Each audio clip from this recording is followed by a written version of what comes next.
성막은 두 공간으로 나눠져 있어요. 두 공간. 성소가 있고요. 그리고 휘장이 가로막혀 있고, 그리고 지성소가 있습니다. 성소가 있고 뭐라 그랬죠? 지성소가 있어요. 그런데 이 두 공간 가운데 성소에 제일 먼저 보게 되면 무엇이 있는가? 들어갔을 때의 성소에 무엇이 있는가? 정면에는 분향단이 있어요. 향을 피우는 것이죠. 그리고 오른쪽에는 진설병을, 그러니까 떡을 올려놓는 상이 있어요. 떡상이 있고요. 그리고 왼쪽에는 금촛대가 있습니다. 등잔대라고 말하기도 해요. 이 성막은 널판으로 이루어져 있고 덮개로 덮여져 있어서 어둡잖아요.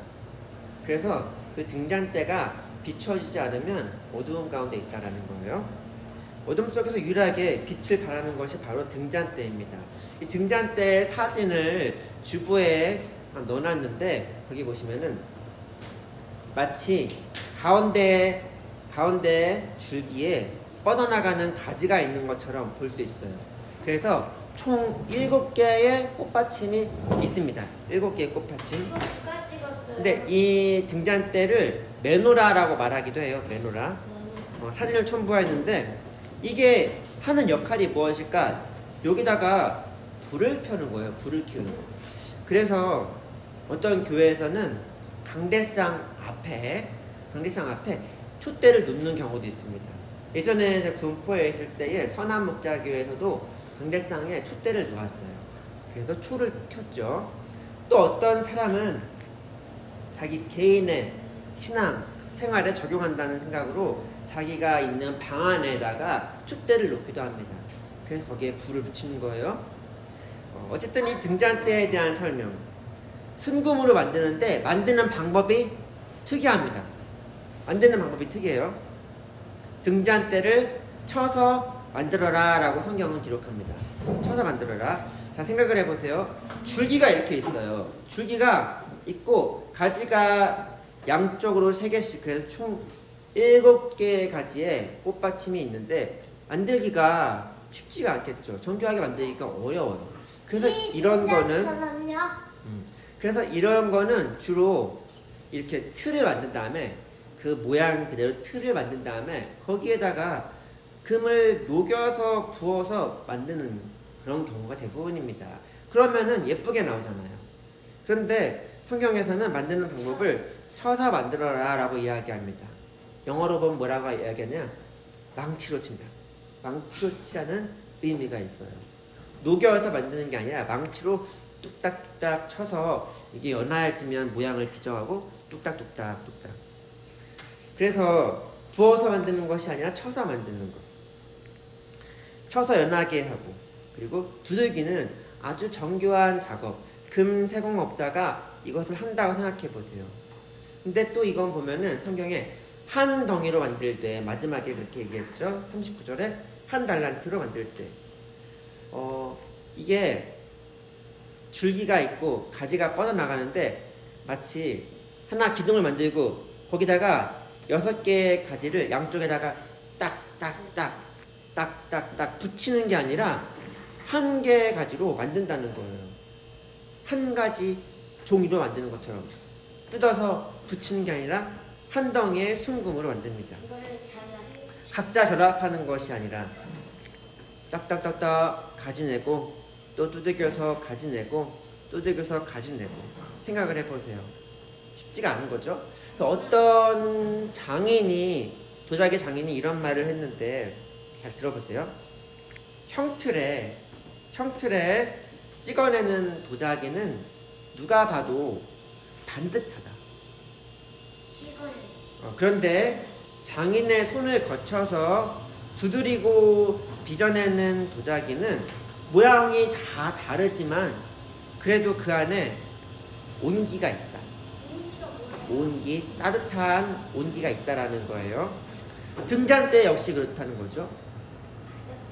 주조에서 틀 안에 부어서 찍어 만드는 게 아니라 빚어서 손으로 이렇게 만져가면서 창작해 나가는 거죠. 등잔대가 그렇게 귀하지 않을까요? 등잔대의 역할이 있어요. 등잔대 역할. 이렇게 빚어진 등잔대는 어떤 역할을 하냐? 여기다가 불을 피우는 거예요. 비추는 것이 가장 주된 역할이죠. 등잔대니까. 자, 성소를 생각해 보세요. 성소. 그 성소의 그림도 있는데 거기에 사진을 찍어서 그 내부에 무엇이 있는가 보여주기 위해서 밝게 해놨지만 사실 비추지 않으면 어두운 가운데 있습니다. 널판으로 둘러싸여 있고 위에는 덮개로 덮어져 있는 그 성소, 거기에 등잔대. 제사장이 예배를 드리러 온 사람과 함께 번제단에서 제물을 죽여서 태우지요. 그 다음에는 손도 씻고요. 이제 그 성소 안으로 제사장이 들어갑니다. 근데 그 안에 떡상이 있잖아요. 떡상은 나중에 제사장이 먹거든요. 그래서 일주일에 한 번씩 바꾸라라고 성경에 기록되어 있어요. 앞에 분향단이 있죠. 향을 피워요. 마치 성도가 기도하는 것과 같은 향기가 있죠. 근데 이 중요한 것은 옆에 왼쪽에 있는 등잔대가 비추지 않으면 깜깜하잖아요. 그러면 어디에 뭐가 있는지 잘 알 수가 없어요. 몰라요. 비춰줘야 돼요. 떡상이 어디 있는지, 분향단이 어디 있는지 비춰줘야 돼요. 그래서 떡을 먹고 또 떡이 다 됐으면은 바꿔놓고 그리고 향을 피우고 이렇게 하는 것.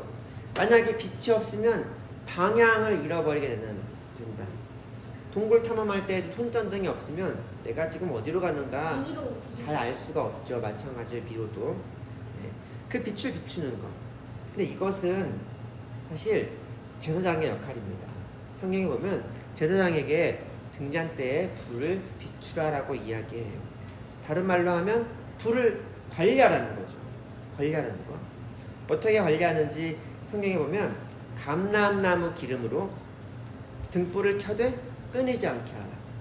저녁부터 아침까지 끊이지 않게 하라. 아론의 아들들이 그 아침까지 항상 여호와 앞에 등불을 보살피게 하라라고 성경에 기록되어 있습니다. 그래서 등불을 관리하는 것이 제사장의 직무이기도 한데 직무 가운데 기름이 줄어들면 기름을 보충해야 되죠.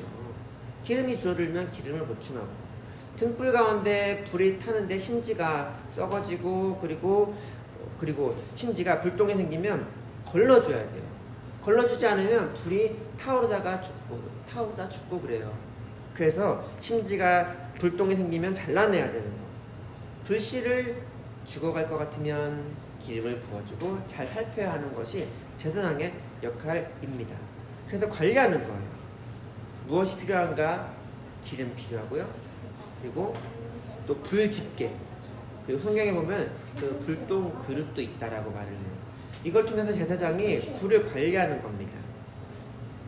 근데 이 관리하는 목적이 물은 아니에요. 불 관리하는 목적. 다시 말해도 중요한데 빛을 가지고 있는 자는 이 빛을 어디에 씁니까?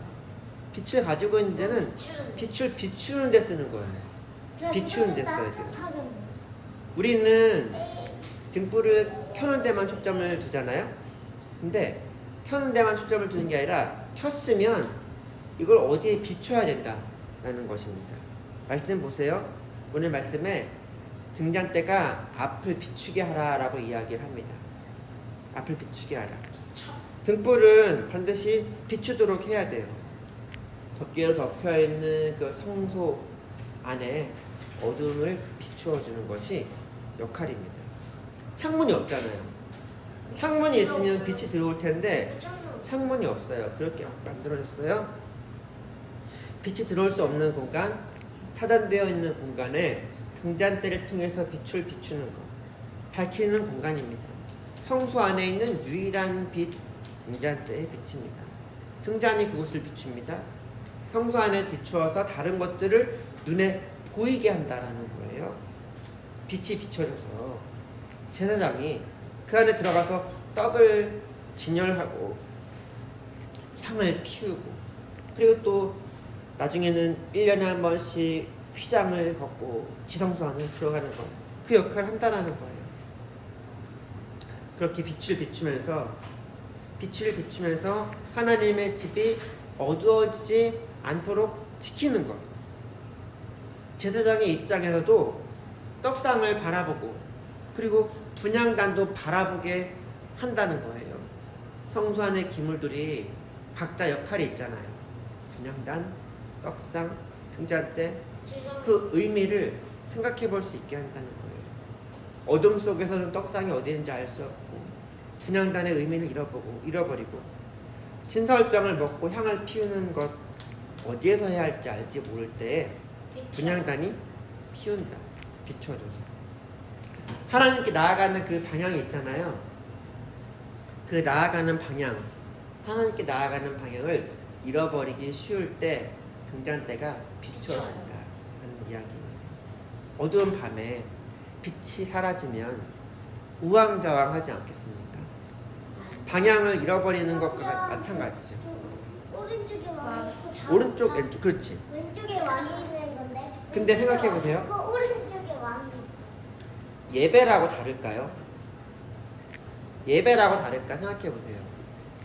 예배라고 다르지 않아요. 빛이 사라지면 예배도 방향을 잃어버릴 수 있어요. 빛이 사라지면 예배도 방향을 잃어버립니다. 이 예배가 어디로 향하고 있는지, 예배가 어떻게 이루어지고 있는지 빛이 사라지면 예배도 흐트러져요. 못해. 그렇죠?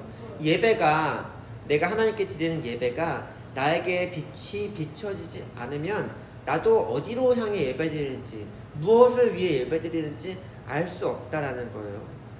잠시 우리 삶을 한번 생각해 보세요.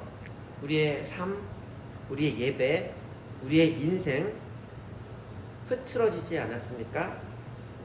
우왕좌왕하지 않겠습니까? 그런데 그리스도께서 우리에게 빛을 비춰주신다. 우리에게 빛이 되어주십니다. 우리의 삶의 방향을 빛을 향할 때에는 밝아져요. 그리스도를 향할 때에만 우리에게 빛나는 인생입니다. 근데 이 빛이 우리가 등지고 있다라고 생각해 보세요. 빛을 내가 등지고 있어. 그러면 그림자밖에 안 나와요. 방향을 등지면 항상 어두운 그림자입니다. 인생이 어둡다고 생각해요? 인생이 어둡다고 생각하면 그리스도께 등지고 있는 거예요. 인생이 어둡다라고 생각하면 빛을 향하여서 방향을 돌려야 합니다. 그리스도는 우리에게 늘 비춰주세요.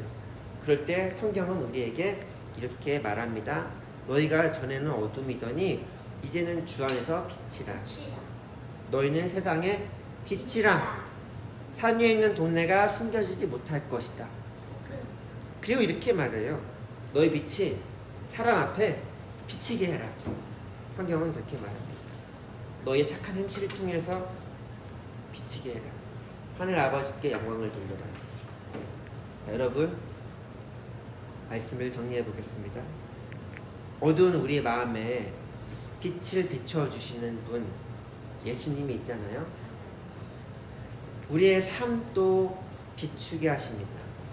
우리가 무엇을 드러내고 있는가, 무엇을 말하고 있는가 생각해 보세요. 내 성공을, 내 경험을, 내 열심을 드러내고 있는 거 아닌가. 자신을 비추는 것이 아니라 이 빛을 통해서 내 아름다움 드러내는 게 아니라 하나님께 나아갈 수 있는 길을 비추어야 하는 겁니다. 나에게 빛을 비춰주셨다면, 내가 빛을 향해서 빛을 받았다면 내 자신을 비추는 게 아니라 하나님께 이르는 길을 비추어야 하는 것, 그것이 우리의 삶의 이유 아니겠습니까? 너희가 전에 어둠이더니 이제는 주 안에서 빛이라. 빛의 자녀들처럼 행하라. 이번 한 주를 살아갈 때에 이렇게 빛의 자녀로서 내 삶, 내 말과 행동을 통해 많은 사람들이 하나님을 바라볼 수 있기를 바라겠습니다.